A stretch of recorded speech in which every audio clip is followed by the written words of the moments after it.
우리는 수업에서 보웬의 자아, 분화, 척도에 대해서 알아보았었는데요. 그렇다면 여러분은 나의 자아, 분화, 척도는 어느 정도일까 하고 궁금하실 거예요. 그래서 좀 더 세부적으로 자아, 분화, 척도를 알아보고 자신의 분화 정도를 가늠해 보는 기회를 갖도록 하겠습니다. 먼저 가장 낮은 자아, 분화 수준 0에서 25를 좀 세부적으로 살펴보죠. 그 0에서 25 평균 내면 한 중간 13점쯤 될 텐데요. 그거보다 좀 아래의 경우입니다.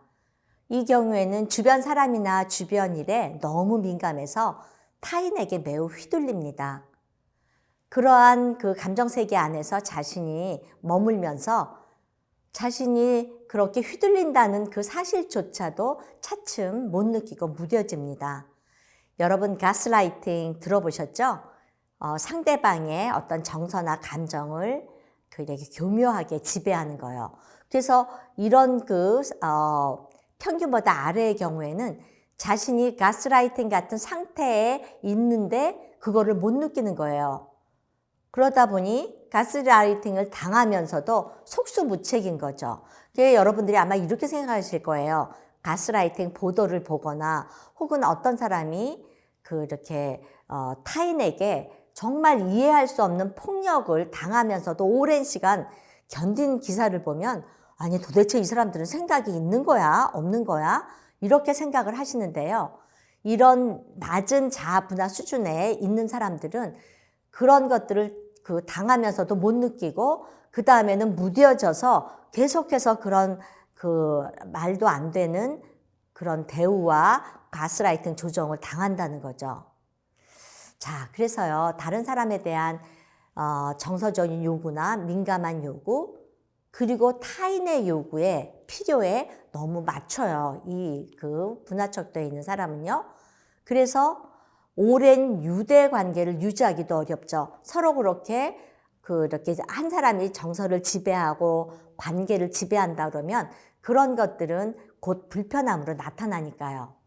그리고 이 범죄 사람들은 대부분 자신의 삶의 에너지를 타인을 사랑하거나 혹은 타인에게 사랑받는 데 쓰기 때문에 거기에 그냥 매몰되고 맙니다.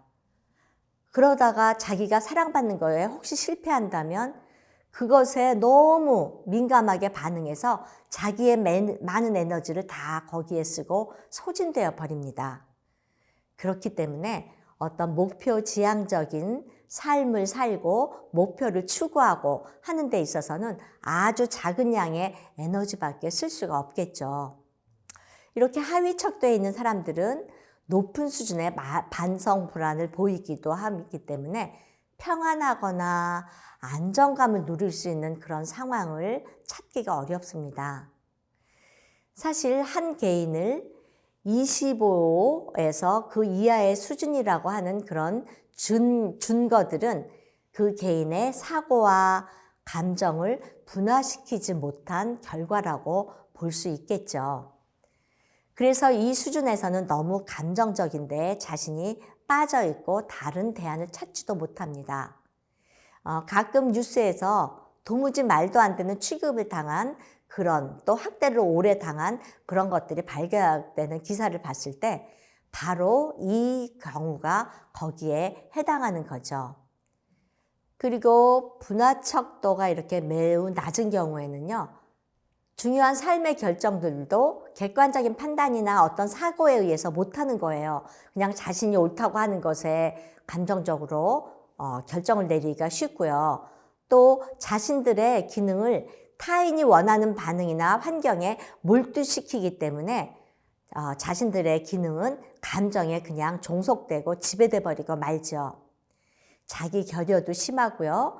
애착이 있는 관계에 있어서는 완벽하게 정서적으로 종속되기 때문에 다른 사람에게는 어쩔 수 없이 자신을 희생해서 다른 사람의 불편을 감소시키는 방향으로 나아갑니다. 가족들로부터 정서적 분리가 거의 이루어지지 않았기 때문에 삶 자체가 가족들에게도 굉장히 의존적인 그리고 그 감정에 지배받는 그런 상태에 머물기 쉽습니다. 그러면요, 0에서 25 범주에 있다 하더라도 평균보다 위인 경우 그런 그 분화 척도를 한번 살펴보죠. 이 범주의 개인은 이렇게 의존적인 징후 없이 비교적 삶에서 자기 기능을 할 수 있을 정도의 그런 의존적 관계를 갖습니다. 그리고 이 범주의 사람들은 지나치게 감정에 빠져 있고 위안을 받는 것에 너무 중독이 되어 있기 때문에 자신들의 기본 분화 수준을 더 배가시킬 수 있는 그런 여유가 없습니다. 이번에는 낮은 자아 분화 수준으로 가보겠습니다. 25에서 55 범주인데요. 이 25와 50 이 범주에 있는 사람들은 자기 자신을 잘 정의하지는 못하지만 분화하려는 능력은 가지고 있습니다. 이 범주에서 낮은 점수에 가까운 사람, 즉 25에서 50 그 평균으로 해볼 때 낮은 그 수준이라고 하면 한 38 요 어간이 될 텐데요. 낮은 점수에 가까운 사람의 전형적인 모습은요. 자기 신념과 확신이 부족하기 때문에 암시에 걸리기가 상당히 쉽고, 그리고 다른 사람의 반응을 빨리 받고 싶어서 다른 사람들을 모방하는 성향이 있습니다. 그리고 이 범주에서는 감정이 그들이 기능하는 데 있어서 매우 큰 영향을 미쳐요.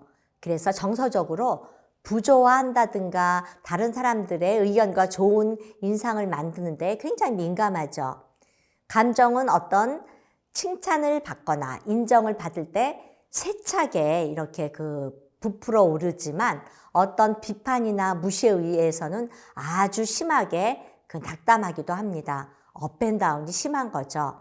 그리고 어떤 일의 성공 여부는 내부 가치보다도 상급자와의 관계, 체계 내에서 인정에 목말라 하는 경우가 있습니다.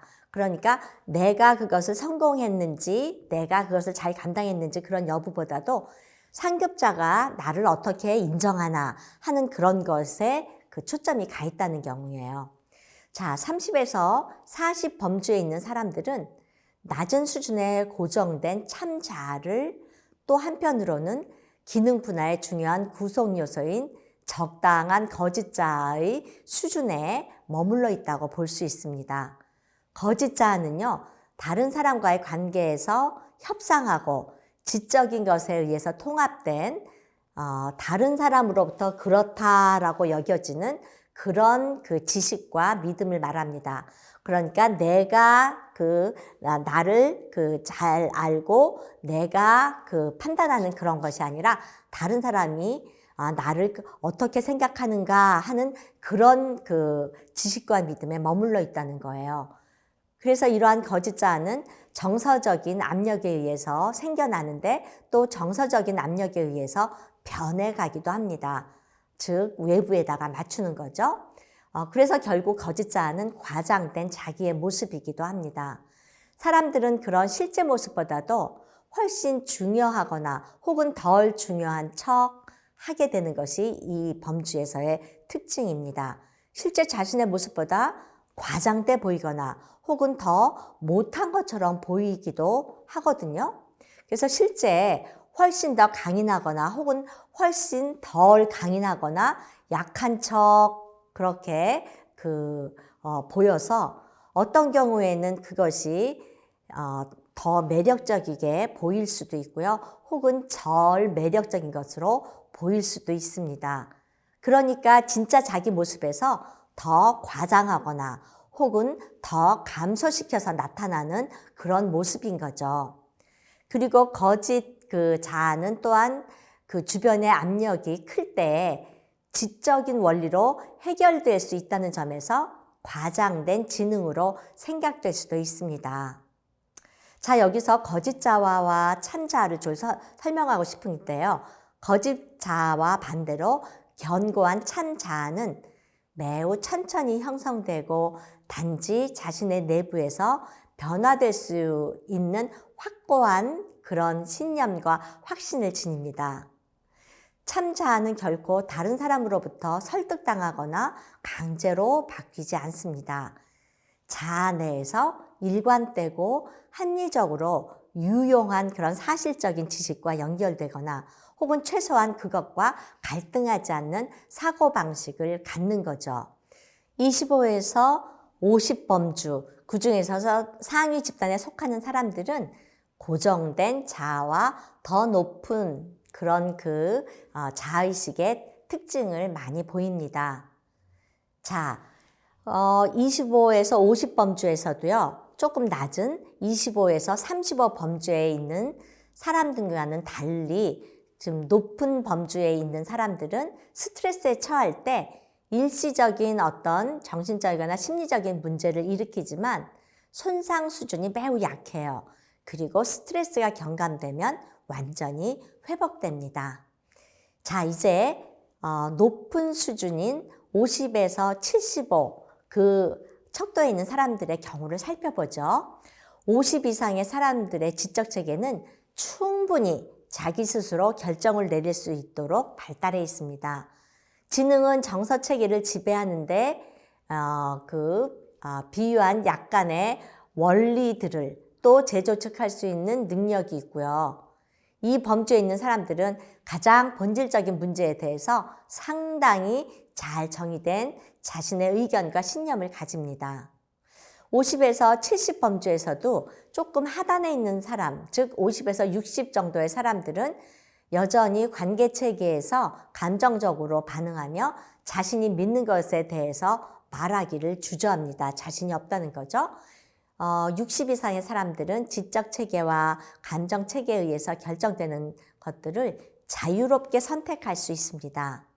만성불안도 매우 적고요. 보다 정서적으로 이렇게 반응하는 것이 덜해요. 그러니까 자기의 정서를 다스릴 수 있고 또 지적으로 생각할 수 있다는 거죠. 그러면 50에서 75 중에서 하위적 척도에 있는 사람들보다 60 이상의 사람들은 훨씬 더 많이 견고한 고정된 자기를 갖습니다. 개별성이 보다 더 잘 발달하면서 사람들은 목표 지향적인 행동과 친밀한 정서적 일치감 사이를 자유롭게 넘나들 수 있다는 특징도 있습니다.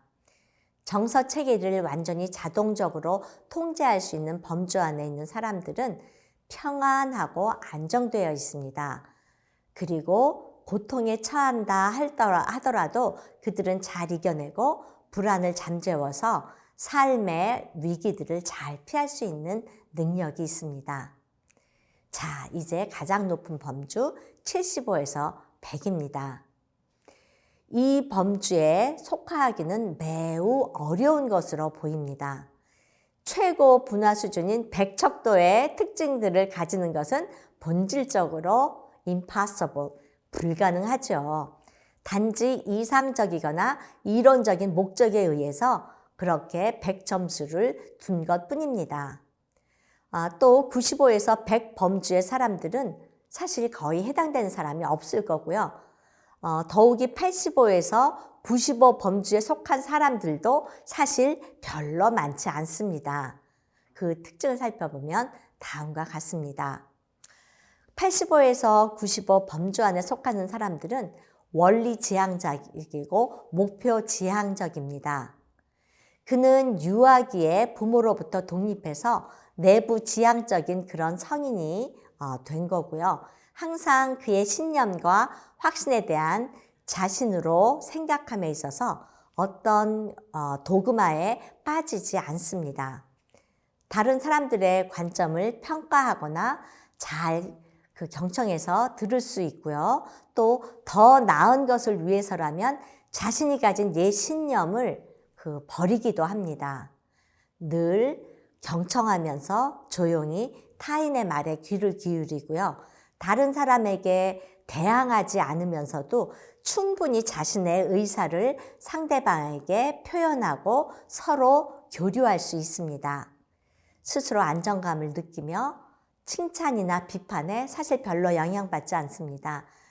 이러기가 참 어렵죠. 다른 사람이 칭찬하면 막 거기에 맞추느라고 급급하고 다른 사람에게 비판을 받으면 그냥 자존감이 막 무너져서 그냥 낙담이 되는 그런 경우가 일반적일 텐데 말이죠. 자, 여기서 다른 사람들의 삶의 과정을 그 범죄에 속한 사람들은 변화시키려고 애써 끼어들거나 비판적이 되지 않는다는 것도 특징이에요. 그리고 다른 사람의 정체성을 객관적으로 잘 평가할 수 있다는 그런 그 특징도 있습니다. 그리고 이 범죄에 속한 사람들은 자기에 대한 어떤 전체적인 책임감을 잘 유지하고 있고요. 다른 사람에 대한 그 자신으로서의 책임감 같은 것도 또 확신할 수 있기 때문에 늘 그의 행동이 자신의 그 일을 책임지는 그런 그 믿을 만한 것으로 나타나겠죠. 또 이 범죄에 속한 사람들은 실질적으로 동료와의 의존 정도가 그렇게 높지 않습니다. 그리고 동료와의 그 관계를 자유롭게 즐기게 됩니다. 다른 사람들을 의존적으로 필요로 하지도 않고요. 다른 사람들에게 내가 이용당했다고 느끼지 않도록 그렇게 행동하는 성숙함도 있습니다. 그리고 다른 사람과 어떤 그 의견의 차이가 있다면 그 차이를 존중하고 상대방을 참고 인내해 주는 그런 그 인내심을 갖췄을 뿐만 아니라 극단적인 논쟁에는 참여하지 않는 지혜를 보이기도 합니다. 자기 자신이나 다른 사람에게 대한 평가에 있어서 현실적이고 위계 속에서 자신의 지위를 독점하고자 하지 않습니다. 그렇기 때문에 이 범죄에 속한 사람들의 불안 수준은 매우 낮고요. 대부분 스트레스에도 잘 적응할 수 있습니다. 자, 이제 이렇게 0에서부터 25, 25에서 50, 50에서 75, 75에서 100 그 사이사이에서도 좀 더 높은 사람, 낮은 사람 이렇게 해서 우리가 다 특징을 봤는데요. 여러분은 이 분화 척도 중에서 어느 점수에 해당되시나요?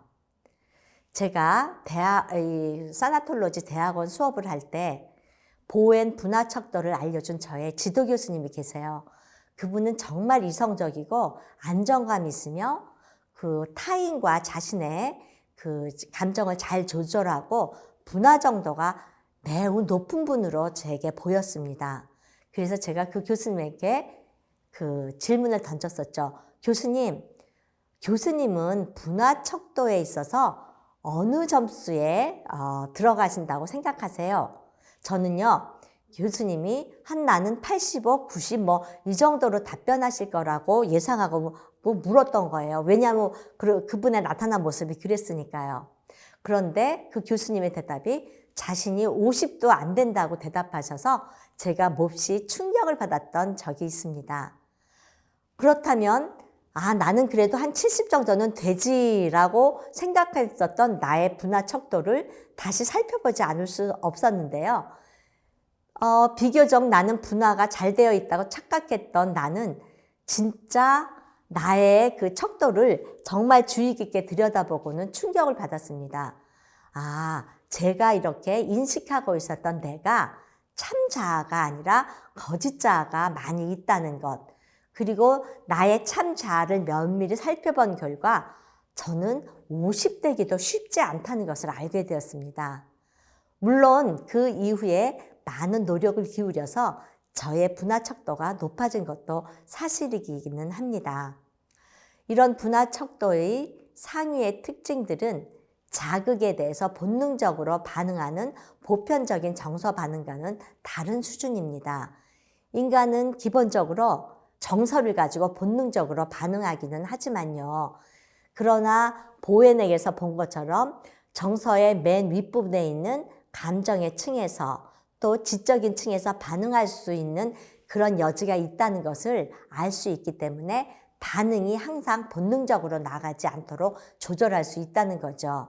그리고 지적 체계 역시 인간이 자신의 삶을 아주 독특하게 만들어가는 그런 영역이 있기 때문에 얼마든지 학습에 따라서 의지와 노력에 따라서 본능적이 아니라 훈련되고 사고할 수 있는 그런 방식으로 반응할 수 있다는 것이 분화 척도가 우리에게 보여주고 있습니다. 자, 이렇게 인간은 다른 어떤 생물보다도 훨씬 더 월등하게 그 감정을 다스릴 수 있고 복잡한 생각을 하며 독립적으로 사고할 수 있기 때문에 계속해서 높은 척도로 발전해 갈 수 있는 그런 굉장히 독특한 존재라고 할 수 있습니다. 지금까지 여러분은 보웬의 가족체계 이론과 가족 시스템 이론에서의 인간의 정서체계, 감정체계, 지적체계에 대해서 이해를 했습니다. 그리고 자아 분화 척도에서 나의 분화 수준은 어느 정도일까 하고 알아봤습니다. 그저 밀착해 지나는 것이 가족이라고 생각했던 것에서 개별성과 연합성을 배우고 자아 분화 개념과 분화 척도를 배우고 대응력을 알게 된 것은 여러분에게 앞으로 경험할 상실에 대한 새로운 관점을 제시했다고 생각합니다. 가족이나 지인으로 인해 관계의 상실을 겪었던 분이 있으신가요? 우리가 배운 내용들이 치유와 성장을 가져다 주기를 기대합니다.